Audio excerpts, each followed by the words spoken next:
Okay, let's all read together. One sacrifice of Christ In Bisaya,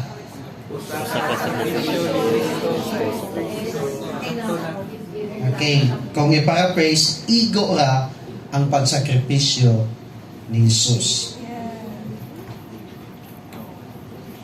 Throughout history, people have sought ways to deal with sin and guilt. By the way, do you experience something or before nga kanang naakay paagi para lang mawala-wala ang imong guilty or ang imong kanang sala? Do you have one that before? Do you experience that one before? Nga kanang naakay gibuhat para lang mawala ang imong konsensya, para lang mawala ang imong sala. Throughout history, daghan kayo ang mga tao nga nagbuhat ani different culture, nga naay religion, nagag-practice, sacrifices, bisan pang magani ka ng acts of penance. Then more in attempt to cleanse their conscience and restore their relationship with the divine or with God. Now, one of the amazing things, since I'm in technology, usa sa in secular aspect, usa sa ako ang rely kan kanang gisaligan is AI. Then nangutana jud kong AI. By the way, do you know AI? Okay, artificial intelligence. Ang utana ko in Bisaya ko, AI pila man ka buok kanang gitawag og ritual practices, mga ingon ana ba para lang mawala ang ilahang mga sala. Nung tana kong AI, na-amaze ko siya tubag. Muna yan tubag. It is impossible to accurately count the total number of sacrifices performed worldwide across all religions and cultures throughout history, making a precise count impossible to determine. What's the point? The point is, there are a lot of people don't know the solution nga ang saon mawala ang ilahang guilty, ang ilahang konsensya, ang ilahang sala. That is why daghan kaayog na himugso ng mga pamaagi. For example, sa ancient Israel, during the Day of Atonement or Yom Kippur, ang high priest maghatag na og sacrifice para lang pagtabon sa sala sa iyahang mga katawhan. Gani sa Mesopotamia, ang mga tao mo-offer na sila og food, mo-offer og sacrifice, mo-offer og drink. Familiar ba? Kanang naay gitawag sa Bisaya og halad-halad. Halad-halad. And then, sa medieval Christianity, mas familiar tani. Naay sila'y kaniadto mo niya kanang pagpangumpisal, pa, paghatag og mga hinabang, pambawi-bawi, kay bugat naman ang ato ang mga sayop para magaan atong buhatan og maayo mubuhat og mga maayong butang, paghatag sa mga kabus, donation, charity, para daw musaka. And then one of the most kaning common labi nag umaabot ni kaning gitawag og acts of penance or penance kaning bitawng penitensya. Okay, familiar mo ana. I don't know kinsay be honest, kinsay naka-experience din niyo kanang penitensya. Ay nagkawaw. Aga ni isa na gani ko kinsay kasaway ani kanang magtiniil during position. Wa mo kasaway? Kanang mag-position ya magdagan dila bisag natuwa na init na kaayo ang tuson lang. Di ba oh? Nakasaway ta ana.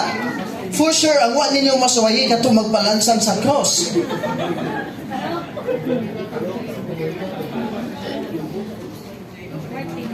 And the only problem during kaning Holy Week, the essence of that celebration or the essence of that kana holiday is for kana bitawng nawala na is for us to contemplate that there was a God who saved us.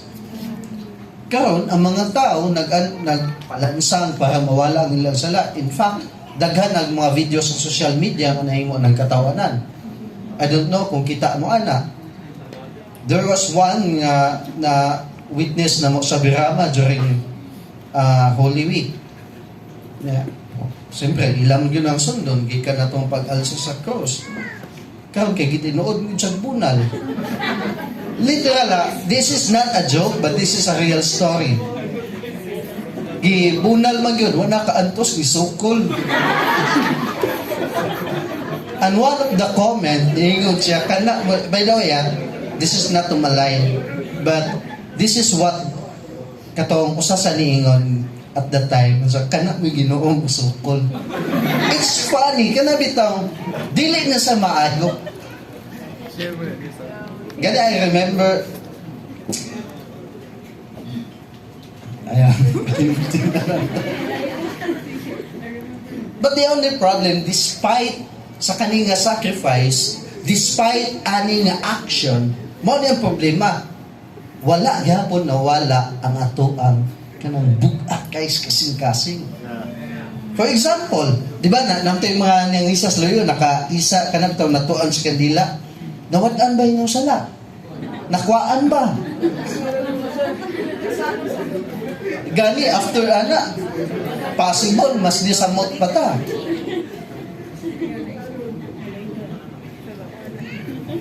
The Old Testament sacrificial system was one such attempt, serving as a temporary measure that pointed forward to something greater. Ang atong isgutan karon in this particular book, it will help us reveal how Jesus nga nahimo siyang perfect and final sacrifice, bringing complete forgiveness and restoring our relationship with God. Sa ako pang ginaingon nga mismo si ay wala kaihap, but the good thing, we have the Bible. And the Bible says that there is a solution unsaon nga mawala ang atoang sala. Dili kay kadiyot mawala, tataod mo balik.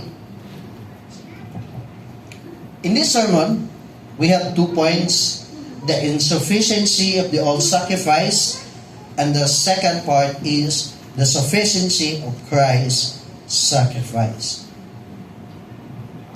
In verse 1, ingon dinhi, for the law, since it has only a shadow of good things to come, and not the form of things itself, can never by the same sacrifice which they offer continually every year, make those who approach perfect. Dingon din, for the law refers to Old Covenant. Old Covenant refers to law, mao na siya. Was a mere shadow. Shadow, dili siya substance. Ingon siya din, only a shadow of good things to come. Shadow, but pasabot mo, outline lang na siya sa usa ka substance. Okay, kita ba mo og iro nga iyahang shadow? Baboy. Di ba? Wala. But the only problem, with the human, mas na-immerse ta sa shadow instead sa substance. But pasabot aning substance, kanang object niya. Dahil ang shadow mo to yung anino. So understandable na.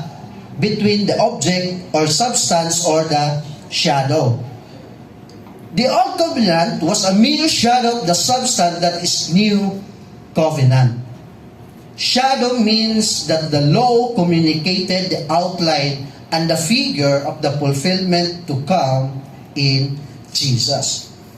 Ang katong mga old sacrifice, by the way, ang old sacrifice in Old Testament times, ako na explain later unsa ang ilang mga sacrificial system. Shadow lang na siya for the greater things to come.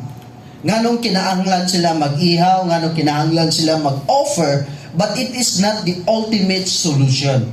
Shadow lang na siya sa umaabot nga ultimate solution. Dini in verse 2, by the same sacrifice which they offer continually every year. Sa Old Testament, I don't know if you are familiar with the Old Testament kanang law, every year na ana sila kanang Yom Kippur or Day of Atonement. The Day of Atonement, diya na sila offer og mga sacrificial animals. I don't know if you remember the preaching of Pastor Mel during that time nga katong si Jesus sa iyang kasuko, iyang gialibwag ang mga table. For what reason? Aside nga gimo ng business, gi-oppress ang mga worshiper. In what way? Gipatasan ang presyo sa mga sacrificial animals. By the way, dili pa kayo ninyo ni matugkat unless you will experience this personally. Sige. At that time, ang ilahang solution, Old Testament, for example, ikaw mo na himong sala. So every year mo ato ka sa Jerusalem to offer as a sacrificial animal. And then, at that time, mahal kaayo. Kaya naman sa center, naman sa Jerusalem. Imagine, let's put kanang bitang mas dali na ito ni kanang masabtan. Imagine, para matabunan ng imong sala, you need to kill or you need to offer a sacrificial animals. Okay? Every year, kung makasala ka, mga ang imong buhaton. Baboy lang, for example, baboy lang. Even though in all, wala may baboy, dili good pwede ang baboy. At the time, ang i-offer good is ang lamb. Nga, ang i-offer dapat perfect, dapat unblemished. Kumbaga, pinakanindot sa tanan mo yung i-offer. Sige, for example, ayaw lang ni kadagan kay maigo. Lain na lang.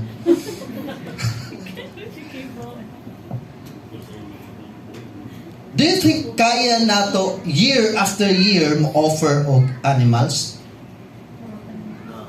Imagine, kung kita tanan, dili man kay nabuk ato taga birthday mag-ihaw ta.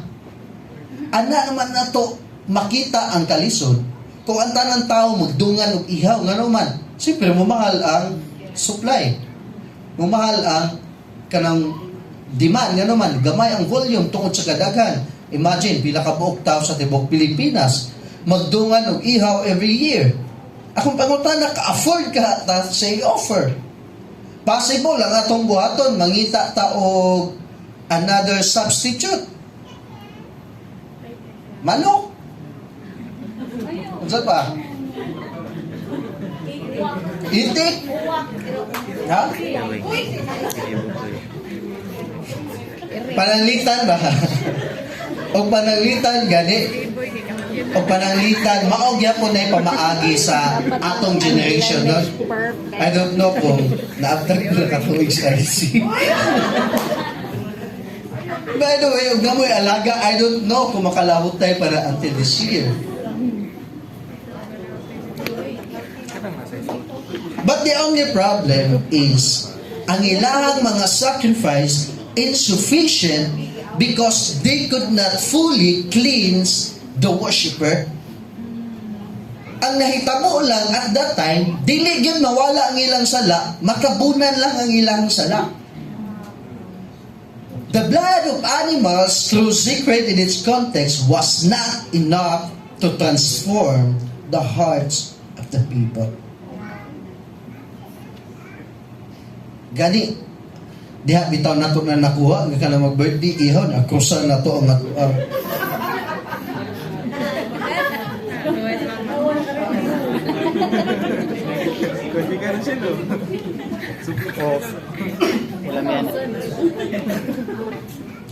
Otherwise, in verse 2 it says, otherwise would they not have ceased to be offered. Ang offer ni nga book gibalik-balik niya ang familiar argument. The repetition of sacrifice shows the inherent weakness of this system. Nga naman, kay kung makapawala pa og sala ang pagsakripisyo sa animals, ingon sa dinhi, otherwise would they not have ceased to be offered. In other words, dapat kausara sila mo-offer og animals. Ni hunong na unta, how come every year sila nag-offer? But pasabot nag-continue di ay ang sin. Bisan pa kapila ka matuan og kandila. Bisan pa kapila ka ilansang taga Berde Santo.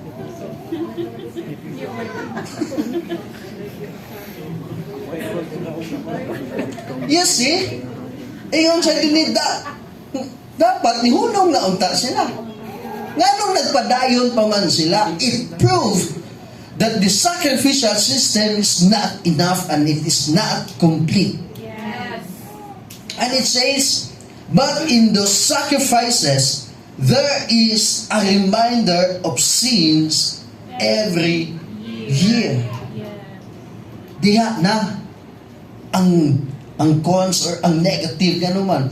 Every time we offer a sacrificial animals, it reminds our sin. Kaya nung pa mo sa inyong sala.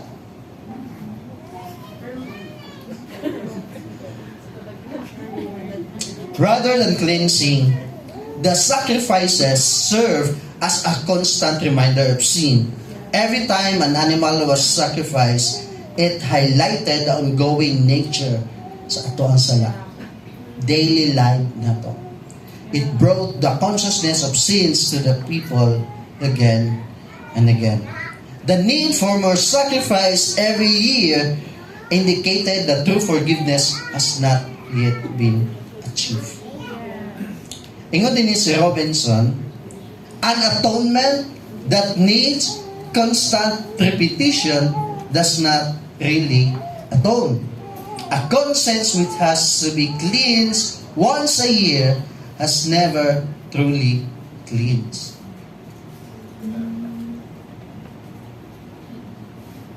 Kung ang atong gibuhat, kanunay riya po nang gibalik-balik, nga gatuotag matabunan ng atong sala, lakto ng istorya, wag na napasaylo.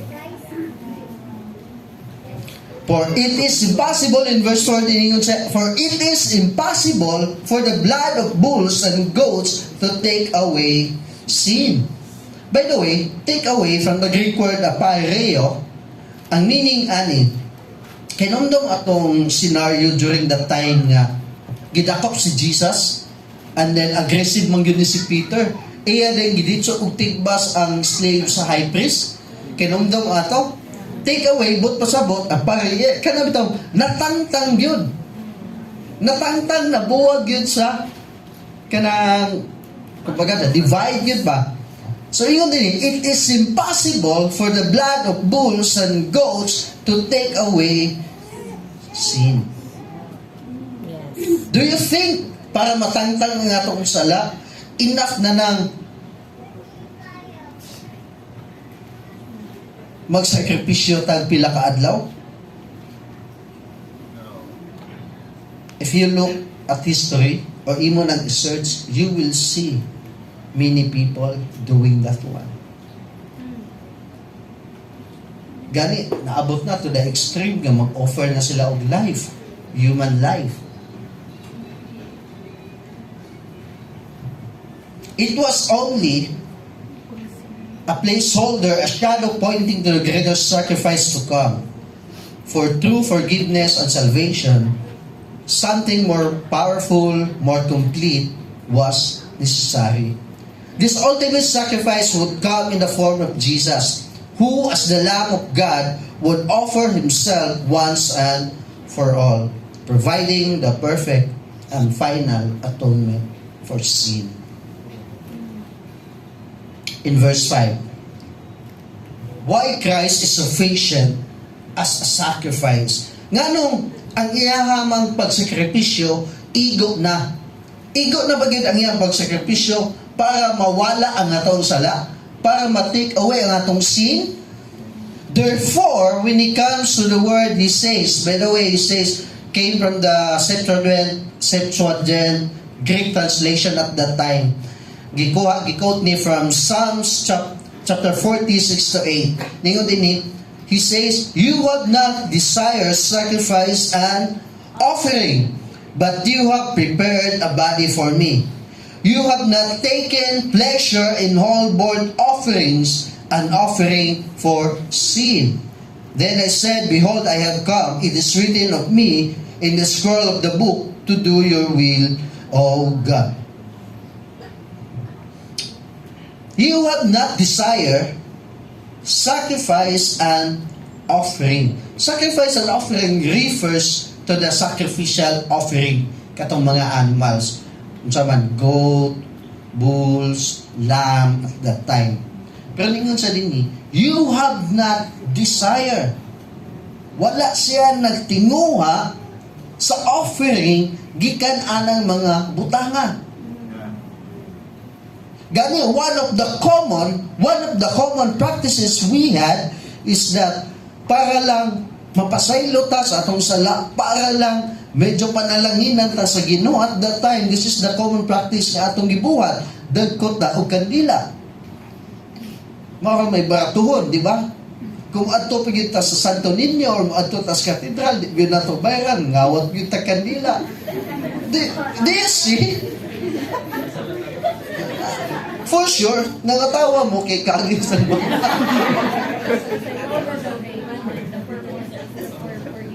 Gani ang paagi sa uban, baka maiban-ibanan ng ilang sala. Dako-dako nila og hatag sa offering. Gani, may sa kita mo kay kahoy sa una, nga mga tagag-tagag niya, agad.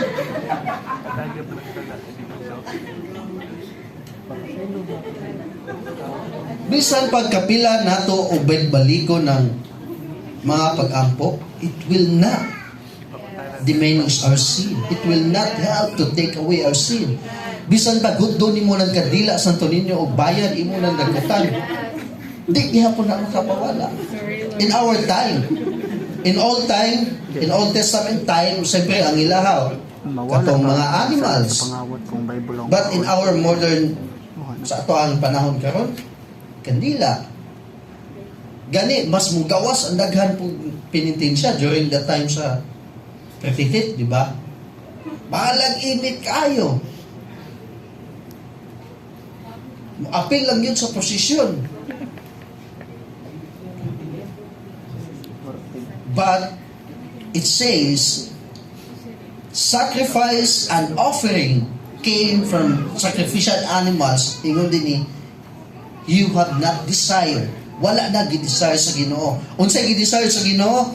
But you have prepared a body for me. So unsa may but pasabot ani? Body for me.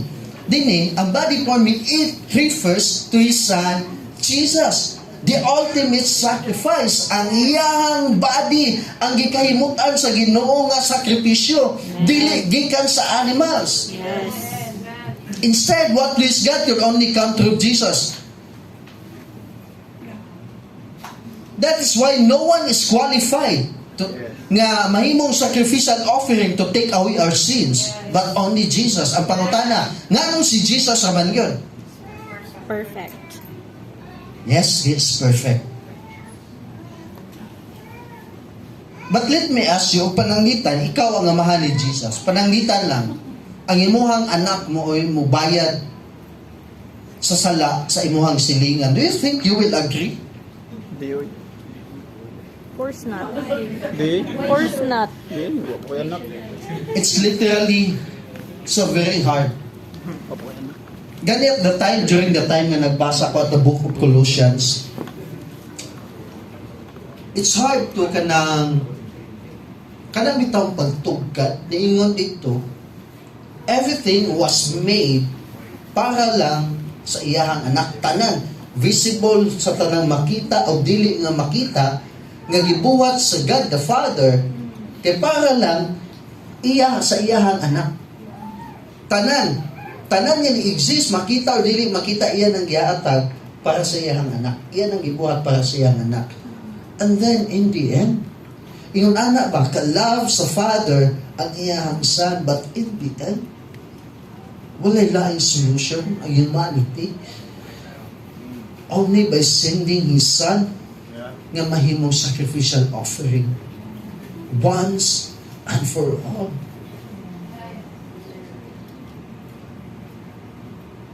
beloved ni mo nga anak, inahimong solution.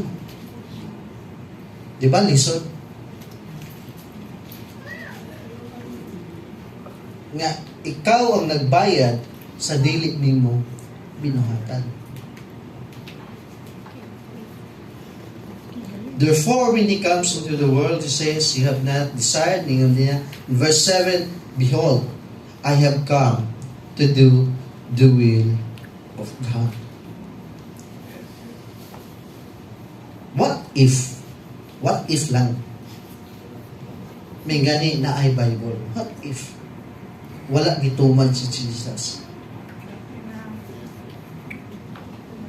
See you in hell. Free pass.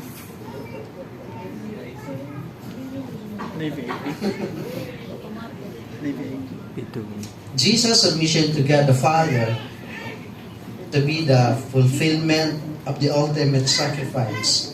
He came to offer His body once and for all. When Jesus says, here I am to do your will, He is aligning Himself fully with God's redemptive plan for humanity. Do you think, is it easy to believe nga ang kamatayon ni Jesus makapawala yun sa ato ang mga sala or not? Is it easy to believe or not?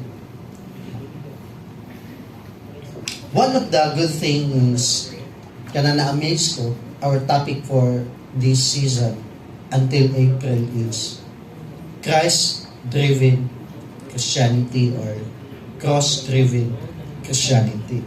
Do you know, lingiya sa imong katapat, padali ni mo mabisualize lingiya, left and right. Okay. Do you know, unless you will understand what Christ did, way lamin ang Christianity. Boring ang pagsimba.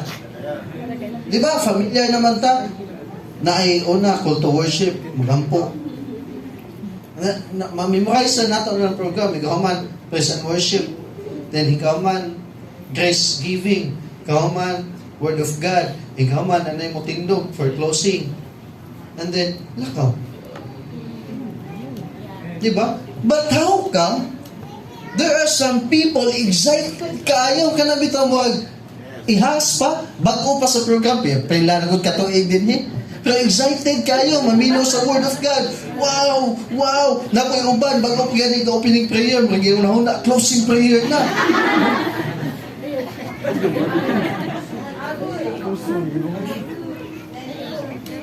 Wow!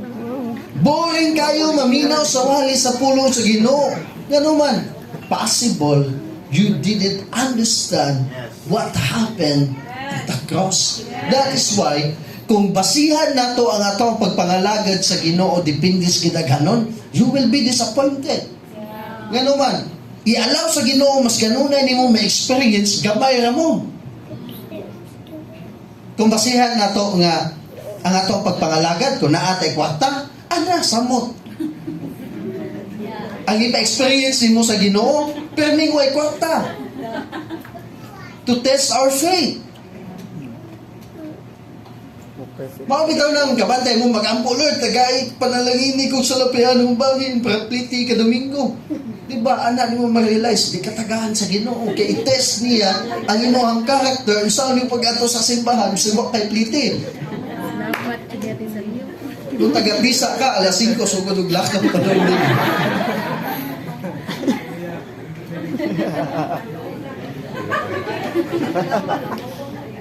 Actually, mas ma-amaze ko kanang ang mga old generation. At the time when I was ministering at kanang mga mountain barangay, kanang maadto mig tag 5 kilometers labang-labang pag mga booking for the Bible study. Akong mga kuyog, dili mga batanon, mga senior citizen. Ma-amaze ko, magtangas, nagsika ni nila. Ako kay Lord, akong unahuna kapulihan namin. Nga sila dasig kaayo. Bisag asang Bible study na sila. Easy. mahimong boring ang Christian walk nato, ang Christian journey, kung wala kasabot unsay gibuhat ni Jesus. Ang problema manggap nato, mas gilook after nato ang mga external. Unya nagnanako sinina, Lord. Resulta, ikaabot din hina. Sige, nakag-flex sa imong bagong sinina. Actually, it happened before. Kaya na kay Benton. Kaysa una hilig mo kung magpaluyo o simba. Gikan nagi sugod wali hantod humag wali ang istoryahan sinina ra. Huwag yun naminaw sa wali. Liwata. Sorry. Ano pag istorya na magwali. Isa ka nang binuhat. In verse 11 it says, every priest stands daily ministering and offering time after time the same sacrifices, which can never take away sins. But he, having offered one sacrifice for sins for all time, sat down at the right hand of God. Dinhi, gi-describe dinhi. Sa Old Testament time, ang pari magsige og tindog-tindog para maka-offer sa offering. And the contrast is, but he, having offered one sacrifice for sins for all time, sat down at the right hand of God. Kita mo sa kalahian, in Old Testament, ang pari nagsige lang tindog-tindog para mag-offer. But in contrast, importante kiningingo din is sat down at the right hand. Kana nga posture, sabot, once and for all nga iyang sakripisyo, relax na, ano man. Humana tanang. Gikausaran niya o bayad ang atuang mga sala. That is why, wala na sa mo balik every year para magpalansang. Mao na ang pangutana, mawala ba ang atong kaluwasan? Kung mawala ang atong kaluwasan, na nibalik ka sa Ginoo, kinsa na may muluwas ni mo ubalik? Gato nadakpan sa Mindanao, gatong elemento, itong taga-Encantadia, I don't know kung kita ko na nga trending. O, nadakpan na si Dato Adlaw.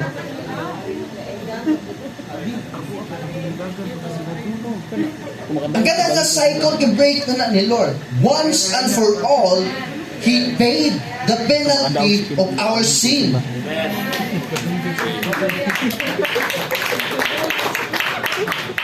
Na yung bang grupo nga nag-ingon sila, mawala ang kaluwasan. Ang pangutana, unsaon nimo pagkahibaw nga nawala ang imong kaluwasan?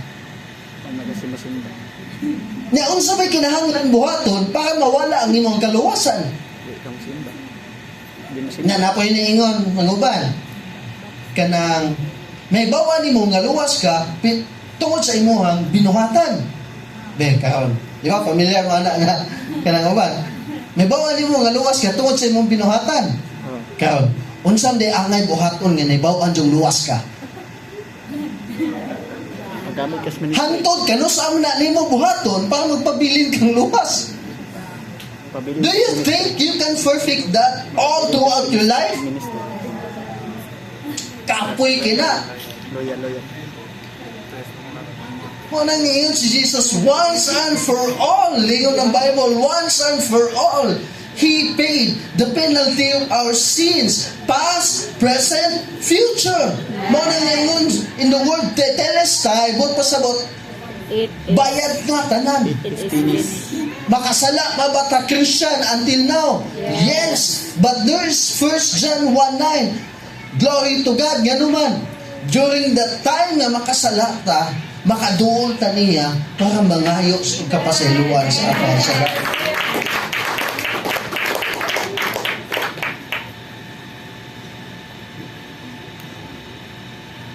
For by one offering, He has perfected for all time those who are sanctified.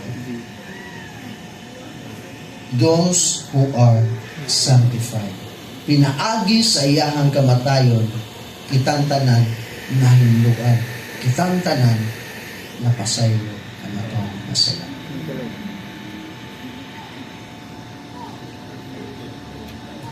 The key application of Hebrews chapter 10, 1 to 14, that Christ's work or His death is sufficient to take away our sins. Yes. Dili partial solution, kundi ultimate solution. Yes. And His death on the cross is enough. Amen.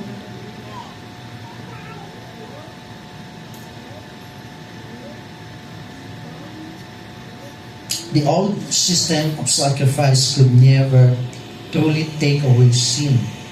But Christ's one perfect sacrifice did what the law could not.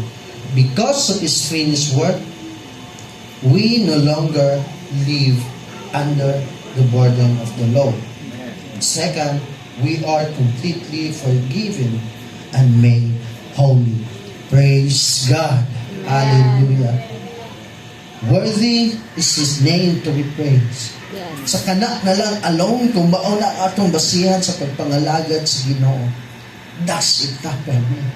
Nga naman, kailata sa itong kagalingon, how dirty, how unworthy we are, but still God paid, using His life to pay the penalty of our sin is worthy enough nga atong serbisyuhan ug atong simbahan. Yes. So I request everyone to stand.